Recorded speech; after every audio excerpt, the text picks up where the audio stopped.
શું કહેશો?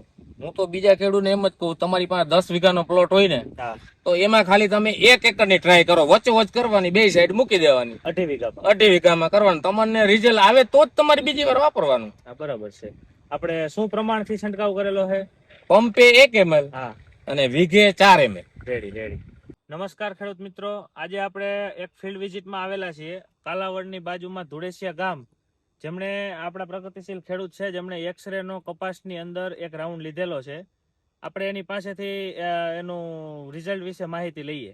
જો મારું નામ છે અશોકભાઈ હીરાભાઈ ભંડેરી, હા. મારું ગામ ધુળસિયા, હા. જિલ્લો જામનગર અને તાલુકો કાલાવડ. Mobile number?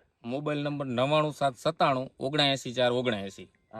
તો અશોકભાઈ, આમાં એક્સરે નો છંટકાવ તમે ક્યારે કરેલો છે? એક્સરે નો છંટકાવ આજથી 10 દિવસ પહેલા કર્યો હતો. હા, શું પ્રમાણથી કરેલો છે? અને પંપે 1 ml હા, વીઘે 4 ml એ રીતે મેં આનો ડોઝ કરેલો છે, સ્પ્રે. અને પાછો બીજો સ્પ્રે આજે કરવાનો છે. તો તમને કેવું લાગ્યું પરિણામ? ના, આનું રિઝલ્ટ સોલિડ છે, એટલે તો આજ બીજી વાર મારે મારવું છે. હા, બરાબર. તો ખેડૂત મિત્રો, તમે જોઈ શકો છો આપણે કપાસની અંદર આ ફાલ, આમાં 10 દિવસ પહેલા કેવી પરિસ્થિતિ હતી? 10 દિવસ પહેલા આમાં હે ને છાપું ક્યાંય હતું જ નહીં. હા.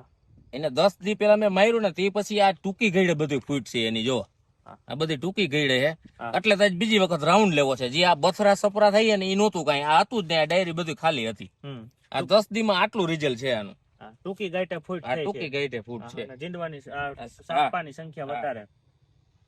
તો આપણે બીજા ખેડૂત મિત્રોને ભલામણ કરવી હોય એક્સરે ની, તો એના વિશે તમે શું કહેશો? હું તો બીજા ખેડૂતને એમ જ કહું, તમારી પાસે 10 વીઘાનો પ્લોટ હોય ને તો એમાં ખાલી તમે 1 એકરની ટ્રાય કરો, વચ્ચોવચ કરવાની, બે સાઈડ મૂકી દેવાની, 2.5 વીઘામાં કરવાનું. તમને રિઝલ્ટ આવે તો જ તમારે બીજી વાર વાપરવાનું. હા, બરાબર છે. આપણે શું પ્રમાણથી છંટકાવ કરેલો છે? પંપે 1 ml અને વીઘે 4 ml. રેડી. આભાર.